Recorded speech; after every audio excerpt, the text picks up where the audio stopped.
자, 이번 시간은 이제 수요, 그 다음에 이제 공급 두 개 교차점, 균형점에 관한 내용을 보겠습니다. 그래서 두 가지 문제 유형이 있어요. 하나가 이제 균형 가격, 균형 거래량을 구하시오라는 문제가 하나가 있고, 그 다음에 또 하나가 수요 증가, 공급 증가 이런 경우의 수를 가지고 따지는 게 있습니다. 해서 일단 뒤에서 논의하겠지만 수요 증가는 수요 곡선이 우측으로 이동하게 된다. 그 다음에 공급 증가도 공급 곡선이 우측으로 이동하게 된다. 그 다음에 수요 감소는 수요 곡선이 좌측으로 이동하게 된다. 공급 감소, 공급 곡선이 좌측으로 이동하게 된다. 이런 식으로 이제 가는 거예요. 그래서 두 가지 문제 유형이 있고요. 문제를 이제 분석을 하다 보면 홀수에 차 나오는 문제, 짝수에 차 나오는 문제가 거의 유형화되어 있습니다. 해서 자, 먼저 균형점이라고 하는 거, 수요와 공급이 만나는 점이 어떻다? 균형점이 되게 될 것이고, 균형점에 대응하는 가격을 균형 가격이라 부르고, 균형점에 대응하는 가격을 균형 거래량이라고 얘기를 합니다. 나머지 별 장점 안 돼. 그래서 이게 실제 우리 시험 문제 구성할 때는 수요 함수를 주고 공급 함수를 줘요. 그래서 수요 함수와 공급 함수가 같아지는 그 점이 어떻다? 균형점이 되게 된다. 그래서 P라는 값이 나오게 되면 이게 가격, 균형 가격이 되게 될 것이고, Q라는 값이 나오게 되면 그걸 어떻다? 균형 거래량이라고 정의를 하게 됩니다. 해서 자, 요거는 문제 바로 가면서 보시게 될 거예요. 해서 요거 이제 나머지 수요 증가, 공급 증가 요 얘기부터 해볼까요? 요건 되게 간단해. 무조건 근데 그려보셔야 돼. 그리면 간단하고 이걸 머릿속으로 생각하면 전혀 답이 안 나와. 자, 다시 갑시다. 자, 지금 수요라고 하는 거 D라고 쓰게 되죠. demand라고 해서, 그 다음에 공급이라고 해서 S라고 하는 것을 그리게 됩니다. 그래서 균형점이 있어요. 근데 이제 공급이 증가한다. 그럼 공급 곡선이 우측으로 수평 이동을 하게 된다. 그래서 첫 번째 균형점이 여기고 두 번째 균형점이 여기가 된다. 그래서 균형점에서 공급이 증가하게 되면 수요는 변화없고 공급이 증가하게 되면은 이때 가격은 상승하고 어떻다? 거래량은 늘어나게 된다라는 의미가 되게 됩니다. 자, 경우의 수 첫 번째 균형점, 수요 함수와 공급 함수가 있다. 수요 곡선과 공급 곡선 첫 번째 균형점이 여기야. 근데 공급이 감소하게 자, 다시 자, 수요가 감소하게 되면은 수요 곡선이 좌측으로 이동하는 거니까 이렇게 수요 곡선을 그려준다. 그러면 두 번째 균형점이라는 것은 첫 번째 균형점보다 어떻다? 가격은 하락하게 될 것이고 거래량은 어떻다? 감소하게 된다라고 하는 거. 이게 수요의 증가. 다시 갑시다. 아까 잘못 얘기한 것 같으니까 다시 보게 되면 자, 균형점이 있습니다. 수요와 공급이 만나는 점을 어떻다? 균형점이라고 부르게 된다. 공급 곡선과 수요 곡선이 만나게 되게 됩니다. 이게 균형점이 되는 거예요. 근데 수요가 증가한다라고 하게 되면 수요 곡선이 우상향이라고 했었죠. 그래서 수요 곡선을 이쪽으로 그려주게 되면은 두 번째 균형점은 첫 번째 균형점 대비해서 가격은 상승하게 될 것이고 거래량이라고 하는 건 어떻다? 증가하는 모습을 보여주게 된다. 한편 수요와 공급이 교차하는 점, 균형점이 있었습니다. 첫 번째 균형점에서 수요하고 D0하고 S라는 선이 교차하고 있어요. 이게 첫 번째 균형점이에요. 이때 이 그림에서 첫 번째 균형점 이 점이야. 그런데 수요가 감소한다는 얘기는 수요 곡선이 좌측으로 이동하게 된다. 수평 이동을 한다. 그래서 이렇게 그리게 되면 두 번째 균형점이 여기가 돼. 그러면 첫 번째 균형점 대비해서 어떻다? 가격은 하락하게 될 것이고 거래량이라는 것은 어떻다? 감소하게 된다. 그려보셔야 된다고. 그리면 대단히 간단해지는 문제야. 그림은 돼. 다시 한번 가볼까요? 자, 이렇게 그림을 가지고 한번 얘기를 해보겠습니다. 자, 이렇게 수요와 공급이 있어. 만약에 자, 수요가 증가한다. 그러면 수요 곡선이 이익선이잖아요. 수요 곡선을 이쪽으로 옮겨주는 거야. 그러면 가격은 상승하고 거래량은 증가한다라고 할까? 수요가 감소한다. 그러면 가격은 하락하고 이 점보다 가격은 하락하고 거래량은 어떻다? 감소하게 된다. 이 한 번만 개념 잡으면 다 끝나요. 나머지 다 단순 반복하는 얘기들이에요. 자, 그러면 이제 이 경우 볼까요? 공급이 증가하는 경우를 가지고 보겠습니다. 첫 번째 균형점 먼저 공급하고 수요가 교차를 하게 됩니다. 공급이 증가한다는 얘기는 공급 곡선이 우측으로 수평 이동을 하게 된다. 좀 더 엄밀히 얘기하면 우하향하는 모습으로 가게 된다. 그래서 두 번째 균형점이라고 하는 게 이 점이 돼. 첫 번째 균형점이 여기였었고, 그러면 가격은 이만큼 어떻다? 하락하게 될 것이고 거래량이라는 건 어떻다? 증가하게 된다. 공급이 감소하는 경우 볼까요? 첫 번째 공급 곡선과 수요 곡선의 접점, 이 균형점에서 공급이 감소하게 되면 공급 곡선이 좌측으로 이동한다. 좌측 우측만 기억하면 돼. 이걸 뭐 격의서를 따져볼 것도 없어요. 그래서 자, 좌측으로 이동하면 가격은 어떻다? 이만큼 상승하고 거래량은 어떻다? 감소하게 된다. 이게 오른쪽 왼쪽만 알면 돼요. 이거 뭐 격의서를 많이 그린다고 해결되는 문제도 아니고, 자, 그래서 이렇게 살펴보셨고, 그 다음에 이제 검토 드리게 될 얘기. 자, 보니까 수요가 완전 탄력적일 때라고 되어 있습니다. 자, 보면은 수요가 완전 탄력적이다. 그럼 누워있는 수평선이라고 그랬어. 자, 첫 번째 균형점 S0하고 균형점이 여기야. 근데 공급이 증가합니다. 수요가 완전 탄력적일 때 공급이 증가하게 되면 이쪽으로 그린다고 가격은 어떻다? 변화가 없고 거래량은 어떻다? 증가하게 된다. 세로축이 가격, 가로축이 거래량 이렇게 가는 거죠. 자, 수요가 완전 탄력적일 때 첫 번째 균형점이 여기인데 공급이 감소하게 되면 이쪽으로 그려주는 거야. 두 번째 균형점 여기. 가격은 변화가 없고 거래량은 감소하게 된다라고 할 것 이렇게 보셨고, 수요가 완전 비탄력적이다라고 하는 거, 가격 변화율분의 수요량의 변화율을 수요하자 우리가 수요의 가격 탄력성이라고 부르게 되는데, 완전 비탄력적이다 그러면 이제 가격이 아무리 변화해도 어떻다? 수요량은 변화가 없는 상태, 수직선 형태 그림이 되게 됩니다. 그리고 하나의 공급 곡선이 그려진 상태, 이게 균형점인데 공급이 감소한다라고 하면 수평선, 자, 오른쪽으로 그려줘야 되죠. 이게 바로 뭐가 된다? 이게 지금 가격은 하락하게 될 것이고, 어떻다? 거래량이라고 하는 것은 가격은 하락하고 거래량이라는 것은 어떻다? 변화가 없다라고 할 것. 자, 수요가 완전 비탄력적일 때, 수요가 완전 비탄력적일 때, 자, 이렇게 첫 번째 균형점. 그리고 자, 지금 공급이 감소하게 된다라고 하면, 공급이 감소하게 되면 어떻다고요? 왼쪽으로 옮겨가야 되죠. 그래서 가격은 상승하고 거래량은 변화가 없다. 이건 이제 생각하는 게 아니라 무조건 그려보시면 되게 간단해. 그리고 아까 봤던 문제 중에 이거 있었잖아. 이 나쁜 놈 자식들이 수요가 완전 탄력적일 때 공급이 증가하는 것이 아니라, 자, 지금 가격이 있고 거래량이 있는데 수요가 증가하는 경우 이렇게 했었잖아.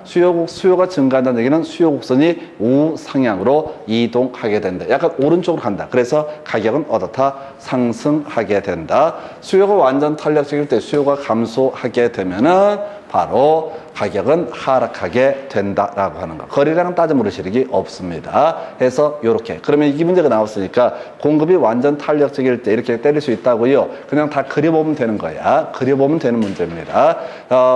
자, 수요가 공급이 완전 비탄력적일 때, 여기까지 같이도 막 힘드니까 그냥 완전 탄력적일 때. 자, 그럼 이게 수요 곡선이라고 했을 때 이게 증가, 그 다음에 이게 감소, 이런 식의 논리구조. 공급 곡선이라고 했을 때 공급이 완전 탄력적이다라고 했을 때 공급이 증가한다는 얘기는 우하향으로 이동하게 된다. 이렇게 가는 거죠. 가격은 하락하게 될 것이다. 공급이 감소하게 되면 공급이 증가하게 되면 어떻다? 가격은 하락하게 될 것이고, 자, 그다음에 공급이 완전 탄력적일 때 공급이 감소하는 것을 좌상향. 그럼 어떻다? 가격은 상승하게 된다. 이 주제를 가지고 작년 30회 때 어렵게 구성이 됐던 바가 있습니다. 그래서 이 정도까지 해서 나머지 경우시도 똑같죠. 이제 공급이 완전 탄력적이다. 공급 곡선이 수평선입니다. 수요 곡선 이렇게 그렸었죠. 그래서 수요가 증가하는 얘기는 수요 곡선이 우상향으로 이동하게 된다. 그럼 가격은 변화가 없고 거래량은 증가하게 된다. 한편 공급이 완전 탄력적일 때 첫 번째 균형점 대비 수요가 감소하게 되면 어떻다? 이때 거래량이라고 하는 것은 감소하고 가격은 어떻다? 변화가 없다라고 하는 거. 공급이 완전 비탄력적일 때라고 하는 것까지 가볼까요? 공급이 완전 비탄력적이다라고 했을 때 첫 번째 수요의 증가, 첫 번째 수요곡선 그려줘야 돼. 수요가 증가하게 되면 어떻다? 가격은 상승하게 되고 거래량이라고 하는 것은 변화가 없다. 공급이 완전 비탄력적일 때 첫 번째 수요 곡선과의 접점에서요. 그리고 나서 지금 이제 수요가 감소하게 된다라고 하게 되면 수요가 감소 감소하게 된다라고 하게 되면 가격은 하락하고 어떻다? 거래량은 변화가 없다. 이런 식으로 하는 거예요. 그래서 누워있는 것을 완전 탄력적, 서 있는 것을 뭐라고 한다? 완전 비탄력적, 이런 식으로 가시면 됩니다. 그리고 30회 때 아까 어렵게 나왔던 주제 설명드렸어요. 그래서 이 문제에서는 이제 문제를 출제하는 게 많지는 않은데 기본 골격 자체가 뭐냐면은 첫 번째 균형점, 균형 가격, 균형 거래량을 구하시오. 수요와 공급이 만나는 접점이 뭐가 된다? 균형점이 되게 된다. 이런 논리 구조가 되겠고, 그래서 모든 수요 함수 이퀄 공급 함수 이런 식으로 수식을 정리해서 하나 문제를 풀어보고요. 그 다음에 또 하나 이슈가 되는 게 지금 보신 이렇게 증가냐 감소냐 이런 내용을 가지고 문제 구성을 합니다. 그래서 이 부분 무조건 그리셔야 돼. 머리로 해결 안 됩니다. 전에 강의하다 보니까 면제에 어떤 분이 이거 물어봐. 공식처럼 이게 외울 수 있는 건 없느냐? 네, 포기하시기 바랍니다. 공식 안 돼요. 수천 가지 경우수가 나오기 때문에 이걸 따져 물을 실력이 없어요. 그리고 수많은 그 수천 가지 경우수가 나오는데 그걸 가지고 어떻게 공식이 몇십 개가 나온다고요. 그걸 외워서 문제를 풀 수가 없어. 그냥 무조건 그리셔야 돼. 오른쪽이 뭐가 된다? 증가. 왼쪽이 뭐가 된다? 감소. 이렇게 그림을 잡고 가셔야 돼. 해서 자 이제 문제 가지고 한번 확인을 해 보겠습니다. 이 문제 되게 쉬운 형태의 문제야. 자, 시장 공급 함수 공급량이 3P라고 주어져 있고 수요 함수가 QD1 첫 번째 수요 함수 1200-P, 그 다음에 두 번째 수요 함수가 1600-P로 변화가 되게 된다. 이때 자 균형 가격의 변화, 이렇게 제일 쉬운 문제 형태죠. 다시 자 지금 우리가 균형점이라고 하는 것을 구해야 되는데 수요하고요 공급이 같아지는 이 점을 뭐라고 부른다? 균형점이라 부른다. 이서는 근데 지금 이제 자 화살표 이걸 주지 않고 함수로 주어져 있다. 공급 함수는 뭐야? 3P 그냥 주어져 있어. 수요 함수가 두 개가 나와 있죠. 해서 첫 번째 균형점, 자 3P라고 하는 것은 첫 번째 수요 함수 1200-P와 같은 점, 이게 첫 번째 균형점이 되는 거죠. 그잖아요. 공급 함수 3P 첫 번째 수요 함수가 1200-P라고 주어져 있다고요. 이게 균형점이라고 뭐 어쨌든 얘기야. 그럼 P로 정리를 해줘야지. 뒤에서 거미집 이론 할 때도 설명드릴 때 무조건 P로 정리를 해야 된다고. 그러면 가격이 뭐가 돼? 4P는 1200이 나오고 P는 얼마? P는 300이라는 값이 나온다. 그래서 첫 번째 균형 가격은 얼마가 된다? 300이 되게 된다. 그럼 균형 거래량은 얼마가 될까요? 그냥 이렇게 대입해 보면 돼. 3P에 넣어봐도 되고 1200-P에 넣어봐도 된다고. Q 거래량이라고 하는 것은 뭐가 된다고요? 자, 300을 넣게 되면 거래량은 얼마? 900이라는 값이 나오게 된다. 이렇게 가는 거라고요. 다시 수요, 공급 만나는 이 접점을 뭐라고 한다? 균형점. 균형점에 대응하는 가격을 균형 가격, 균형점에 대응하는 균형 거래량을 균형 거래량이라고 얘기한다고. 근데 이렇게 표로 안 준다고. 이 문제는 무조건 함수로 준다고.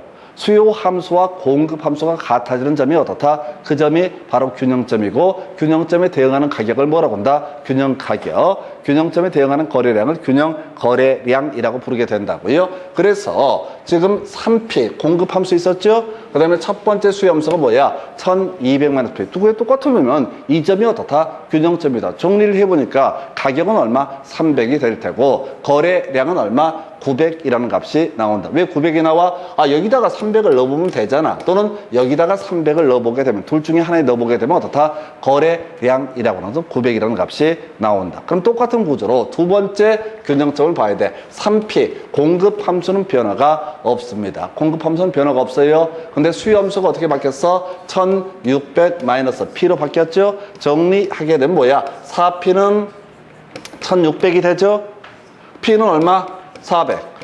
그럼 P를 여기다 대입하게 되면 이 1600-P라든가 3P에다 대입을 하게 되면 이 거래량은 얼마? 거래량은 1200이라고 하는 것이 되게 된다. 해서 이렇게 이제 그림을 잡는 거예요. 그래서 첫 번째 균형 가격은 300이었었고 두 번째 균형 가격은 얼마? 400. 가격은 얼마? 100 상승이라는 값이 나오게 된다. 자, 여기서는 이제 거래량은 안 물어봤지만 첫 번째 균형 거래량은 900이고 두 번째 균형 거래량은 1200. 그래서 거래량은 얼마? 300 증가. 이게 가장 쉬운 형태인데 수험생들이 겁나 어려워. 이거를 사람마다 극단적으로 달라져. 이걸 거의 뭐죠? 1+1로 해석한 사람도 있고 이걸 미적분처럼 어렵게 생각하는 사람이 있다고. 그래서 어떻게 하라고? 무조건 수요와 공급을 같게 만들라고. 수요가 여기서 이제 문제 구성할 때 보통 하나만 변화를 줘요. 해서 자, 공급함수 QS라고 써 있잖아. supply. S가 공급이란 얘기야. 그리고 Q라는 게 함수란 얘기야. 해서 공급 함수는 얼마가 되고 3P. 그러니까 수식이 뭐냐면은 이런 식으로 가는 거야. QS는 뭐가 된다? 3P. 이 얘기라고. 시장 공급량이 3P고 라고 되어 있다고요. 근데 자, QD1 첫 번째 수요 함수, 첫 번째 수요 함수는 1200-P. QD2 하게 되면 뭐야? 1600-P. 균형점이 뭐야? 수요 함수와 공급 함수가 감탄되는 점. 첫 번째 균형점 뽑아냈고, 두 번째 균형점은 QS하고 QD2가 같아지는 그 점이 어떻다? 균형점이 되게 된다. 그냥 이거를 머리로 이해하려고 하지 말고 QS와 QD 같아지는 점이 어떻다? 균형점이다. 수요가 한번 바뀌니까 균형점이 두 개가 생기잖아요. 그래서 가격 변화를 확인할 수 있다. 그 다음 문제 가서 바로 보겠습니다. 똑같은 문제야. 자, 보게 되면은 이 문제까지 맞춰야 돼. 아파트 QS는 EP 나와 있지? 읽지 말라고! 문제를 읽고 말고 할 정신이 없어. QS는 EP라고 써 있잖아요. 공급 함수는 변화가 없다는 얘기야. 공급 곡선은 그대로 있다는 얘기라고. 근데 수요 곡선이 900-P하고 두 번째 수요 함수가 1500-P라고 돼 있잖아. 그럼 첫 번째 균형점 뭐야? QS와 QD1이 같아지는 점이 어떻다? 이게 균형점이다. 그래서 EP, QS, EP는 뭐가 된다? 900-P를 이것을 가리켜서 첫 번째 균형점이라고 부른다고요.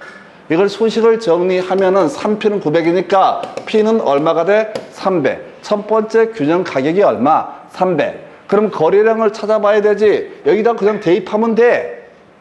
300을 대입하면 된다고. 그럼 거래량은 얼마가 된다? 600이라고 하는 것이 된다. 이게 첫 번째 균형점에서 가격은 300이고 거래량은 얼마?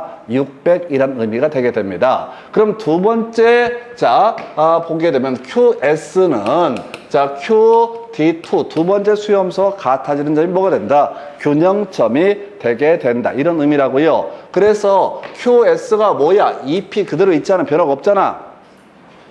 QS는 EP라고 주어져 있잖아요. 변화가 없다고. EP equal QD2야 뭐야? 1500-P라고 된다고. 그럼 P로 정리하면은 P는 3P는 1500이니까 P가 500이 되는 거예요. 그러면 거래량은 얼마입니까? 라고 했을 때 여기다 그냥 대입하면 돼. 500을. 거래량은 얼마? 1000. 그러면 첫 번째 균형점에서 가격은 300에서 500으로 바뀌고 그 균형 거래량이라고 하는 것은 어디에서? 바로 지금 600에서 1000으로 바뀐다. 그래서 가격은 얼마? 200이 상승하고 거래량은 얼마? 400이 증가하게 된다. 라고 해서 답 몇 번?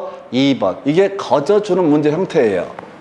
그러니까 문제 패턴을 보게 되면 처음 문제는 가격, 균형 가격의 차이가 어떻게 되느냐 이걸 물어봤고 두 번째 문제는 좀 난이도를 올려서 균형 가격과 균형 거래량의 변화량을 구하시오. 그러니까 이 문제가 나오면 무조건 뭐하고 함수, 공급 함수와 수요 함수가 같아지는 점이 뭐가 된다? 균형점이 되게 된다는 걸 통째로 외워야 된다고 무조건 대입하라고.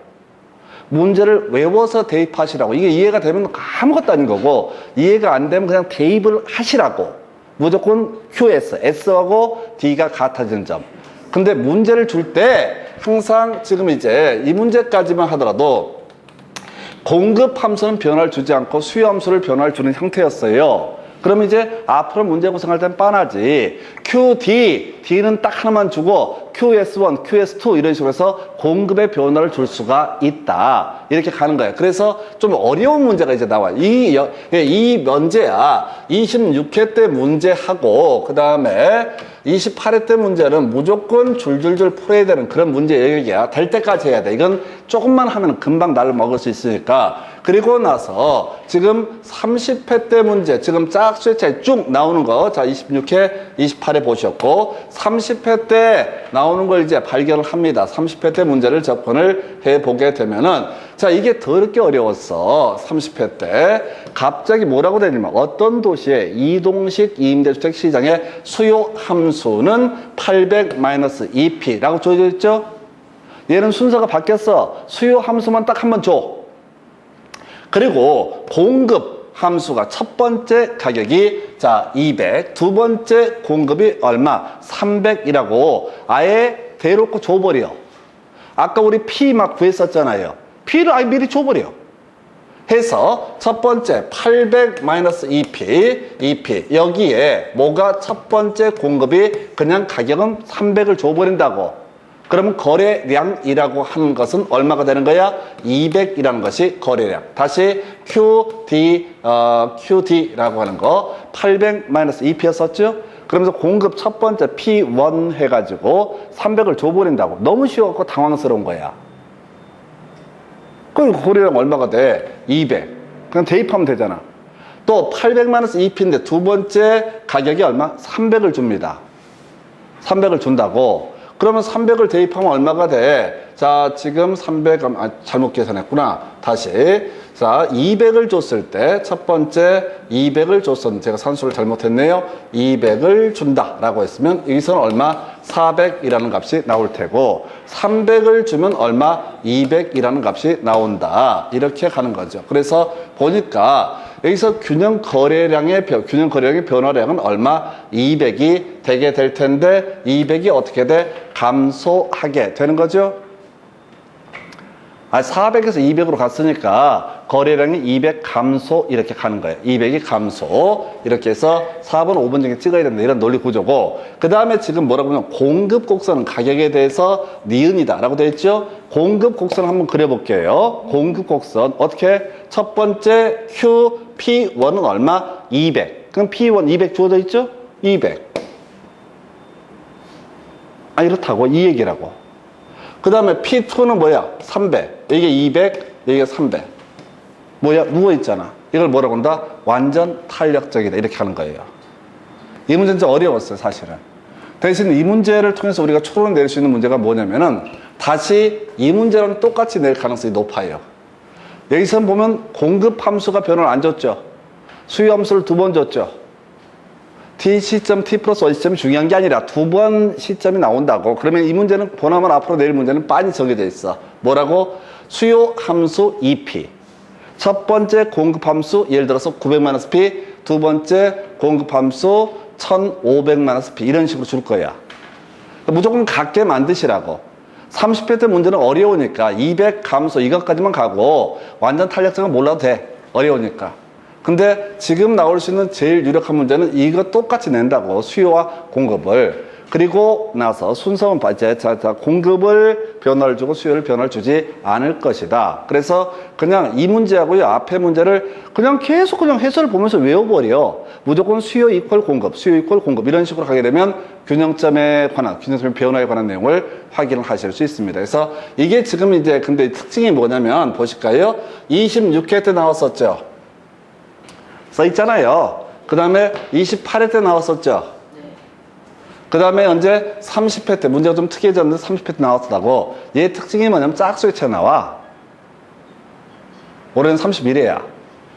홀수의 차에 매번 나오는 문제가 있어요. 지금부터 보시게 될 거예요. 지금 이미 다 공부했던 내용입니다. 자, 가서 보게 되면은 자, 25회 때 홀수의 차 나왔죠?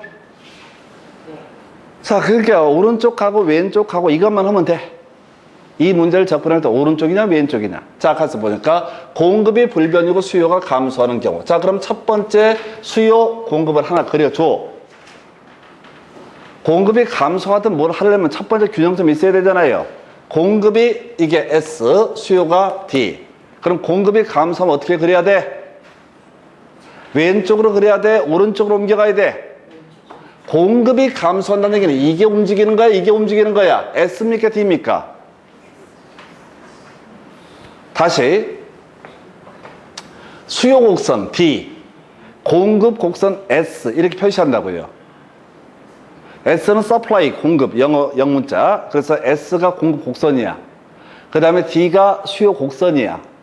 그렇다 치고 먼저 무조건 한번 그려야 돼. 균형점을 잡아놔야 돼. 그래야지 공급을 증가하든 수요를 감소시키든 경우수를 따지는 거야. 그래서 지금 수요가 감소하는 경우라고 되어 있죠? 자, 그럼 한번 그려보십시다. 이렇게 그려야 됩니까? 1번. 아니면 이렇게 그려야 됩니까? 2번. 아니면 이렇게 그려야 됩니까? 3번. 이렇게 그려야 됩니까? 4번. 어느 쪽으로 그려야 돼? 수요 감소는. 원래 알았었는데 이렇게 그리니까 더 지라 같아서 뭔 소리인지 물어보겠다. 알았어요. 다시. 지금 또 열받네. 이건 뭐, 이거 해야 돼. 이거 해야 돼. 이건 거저주는 문제야. 다시 요 그림을 이렇게 그린다고. 자, 이게 참 알면 겁나 유치하고 모르면 속이 터져버리는 파트야. 다시 갑시다. 수요가 증가한다, 공급이 증가한다. 그러면 항상 논리 P하고 Q를 일단 세팅을 해놓고 첫 번째 균형점을 잡아줘야 돼. 첫 번째 균형점을 잡아줘야 돼. 해서 이렇게 자 S 수요 공급 곡선 D라고 해서 수요 곡선을 잡아줘. 그리고 나서 이제 수요 증가부터 먼저 가볼까요? 수요 증가를 하려면 이렇게 그려야 됩니까? 이렇게 내려야 됩니까? 위로 올라가야 되죠? 이게 수요가 증가한다. 수요가 증가하는 걸 이렇게 그리고 자, 이쪽으로 내리면 어떻다? 이걸 수요의 감소라고 얘기를 하겠죠.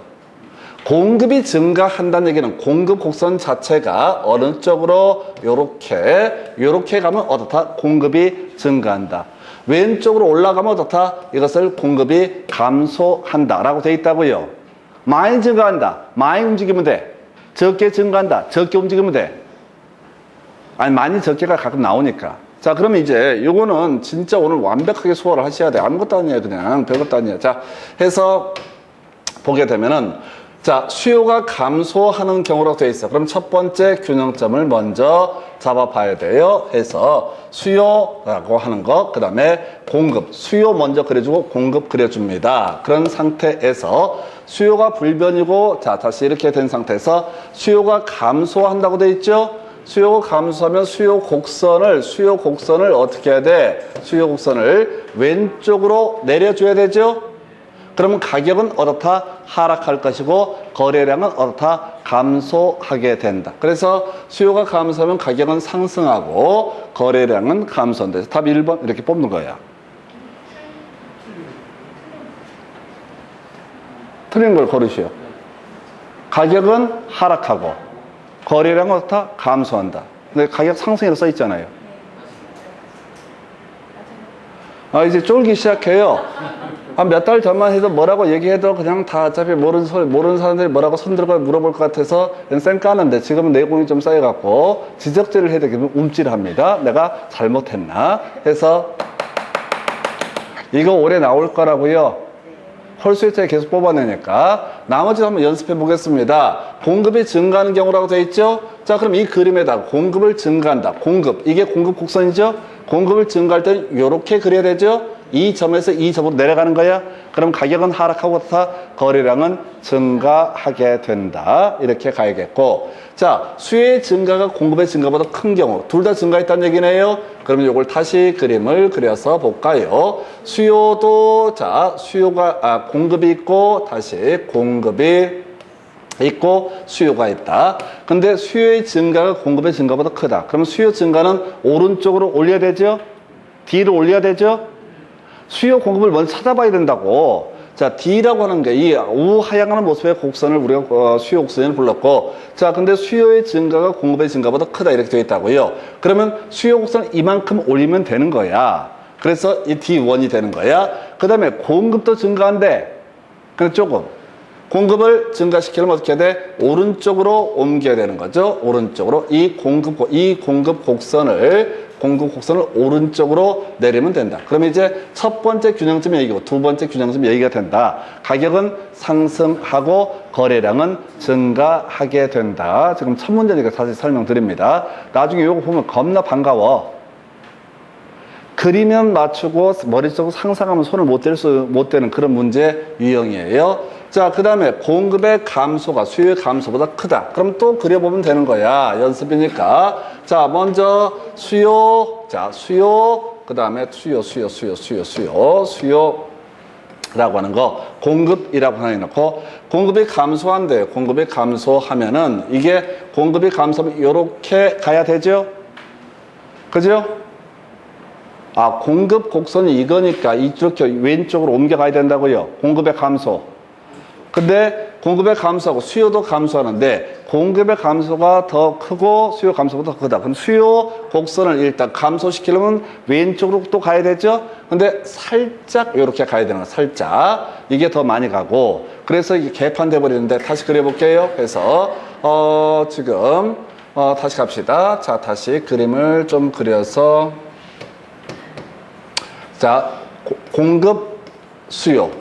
그래서 공급의 감소가 수요 감소보다 크다. 공급이 겁나 많이 감소한데, 그러면 요렇게, 자, 공급의 감소라고 하는 것을, 공급의 감소라는 것을 많이 그려주게 됩니다. 이만큼 공급이 감소했어요.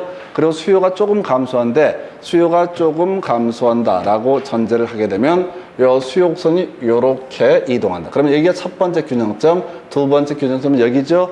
그러면 가격은 상승하고 거래량은 어떻다? 감소하게 된다. 이런 식의 논리 구조. 그 다음에 수요의 감소가 공급의 감소보다 큰 경우라고 되어 있죠? 이 그림을 좀 위치를 바꿔서 자, 지금 다시 요걸 이렇게 가십시다. 수요 감소가 공급의 감소보다 크다. 지금 이거 조금 처음이라서 그렇지 나중에 하면 겁나 쉽습니다.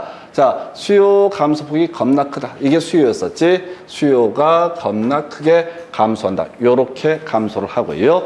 공급이 조금 감소한다. 그러면 아까 이 균형점에서 여기로 가는 거니까 가격은 하락하고 그렇다. 거래량은 감소하게 된다. 그래서 요렇게 이게 이제 나올 수 있는 문제의 경우수 거의 다입니다. 해서 이 문제 답은 1번이었었고요. 그 다음 문제 가서 확인을 해 보실까요? 자, 지금 수요 공급에 관한 설명 틀린 것은 해서 자, 수요와 공급이 모두 증가하면 균형 거래량 증가한다 해서 오른편 될 겁니다. 해서 가볼까요? 자, 수요 D, 그 다음에 공급 S라고 되어 있죠. 수요 공급 이렇게 되어 있습니다. 자, 그래서 보게 되면은 자, 수요가 증가한다. 그럼 수요 곡선이 이렇게 가야 되죠. 수요 곡선이 오른쪽으로 이동해야 될 것이다. 수요 곡선이 오른쪽으로 이동을 하게 될 것이다. 공급도 증가한다. 그러면 이쪽으로 가야 되죠. 그러면 여기 대비해서 여기 가격은 경우의 수가 달라지긴 하지만 최소한 거래량은 어떻다? 증가하게 된다라고 할 것 같아서 오른편. 2번 수요의 가격 탄력성이 완전 탄력적인 경우 이제 누워있는 아이를 그림을 그려봐야 되죠. 해서 자, 그림을 보게 되면은 수요의 가격 탄력성이 완전 탄력적이다. 이렇게 가는 거죠. 그리고 공급이 증가하면 이라고 되어 있죠. 그럼 첫 번째 공급 함수를 하나 잡아줘야 돼. 이게 원래 균형점, 여기가 균형점이야. 공급이 증가하면 공급 곡선이 어떻다? 오른쪽으로 이동을 하게 되죠. 그러면 이제 가격은 변화가 없고 어떻다? 거래량은 증가하게 된다. 라고 해서 옳게 구성을 했고요. 3번 해당 주택의 가격 변화에 의한 수요량의 변화라고 하는 거. 앞에서 공부했던 거죠. 가격에 따른 수요량의 변화는 이걸 바로 뭐라고 합니다. 수요량의 변화라는 용어를 썼었고 수요량의 변화는 하나의 수요 곡선상 점의 이동으로 나타나게 된다 해서 옳게 구성을 했고요. 그 다음에 수요가 증가하면 공급이 탄력적일수록 균형각이 크게 상승한다. 요거 지난 시간도 겁나 강조드렸던 얘기. 탄력적일수록 하게 되면 완전 탄력과 완전 비탄력 두 개의 경우를 무조건 그려봐야지 풀 수 있다고 그랬어요. 자, 그래서 수요가 증가한다라고 되어 있습니다. 수요가 첫 번째 수요 함수가 이만큼, 두 번째 수요 함수가 요렇게 수요가 증가한다. 하나 더 봐야 될 게 지금 이렇게 있는데 자, 가격이 있고 거래량 수요가 증가한다라는 얘기인 즉슨 이렇게 수요 곡선이 있었고요. 두 번째 수요 곡선이 이쪽으로 이동을 하게 된다. 이렇게 돼 있어. 근데 탄력적이면 이렇게 하면 완전 탄력하고 완전 비탄력 두 개의 경우수를 따져본다고 그랬어. 해서 보니까 공급이 탄력적일수록 이런 표현 나왔다고요. 그러면 경우의 수가 뭐야? 완전 탄력하고 완전 비탄력을 판단을 하면 되는 거죠. 그래서 완전 탄력적일 때, 완전 비탄력적일 때 이렇게 비교를 하는 거야. 그래서 이렇게 가게 되면은 지금 이제 탄력적일 때는 어떻다? 가격은 변화가 없다. 비탄력적일 때는 가격이 어떻다? 상승을 하게 된다. 그래서 비탄력적일수록 어떻다? 가격은 상승하게 된다. 이렇게 가는 거라고. 시험 지문에 탄력적일수록, 비탄력적일수록이 나오면 완전 탄력적, 완전 비탄력적 두 가지 경우 수를 다 따져봐야 된다. 이렇게 설명을 드리게 됩니다. 해서 이렇게 해서 탄력적일수록 가격이 상승, 자, 요거 틀리게 뽑았죠? 4번을 틀리게 뽑았던 케이스. 5번, 주택 공급의 가격 탄력성은 단기보다 장기에서 더 크게 나타난다. 앞에서 공부했던 거죠. 용기대다라고 하는 거. 용도가 많을수록, 대체자가 많을수록 기간이 장기일수록 어떻다? 더 탄력적이다라고 이렇게 정의를 하게 됩니다. 해서 이렇게 논의를 해봤던 사례고요. 자, 그래서 지금 답이 몇 번? 4번이었나요? 요거 제가 일부러 꼼꼼히 해드리면 이거 정확히 이 문제는 지금 주기상 거의 나올 때가 됐거든. 아까 25회 때, 29회 때 홀수의 매번 내는 문제 형태가 다 요거 수요 공급의 증가 감소 이런 얘기를 가지고 구성을 해요. 그 다음에 이제 가서 문제 봐야 되는 것 중에 하나가 잠시 끊었다가요 경기 변동 거미집 이론 묶어서 설명을 드리겠습니다.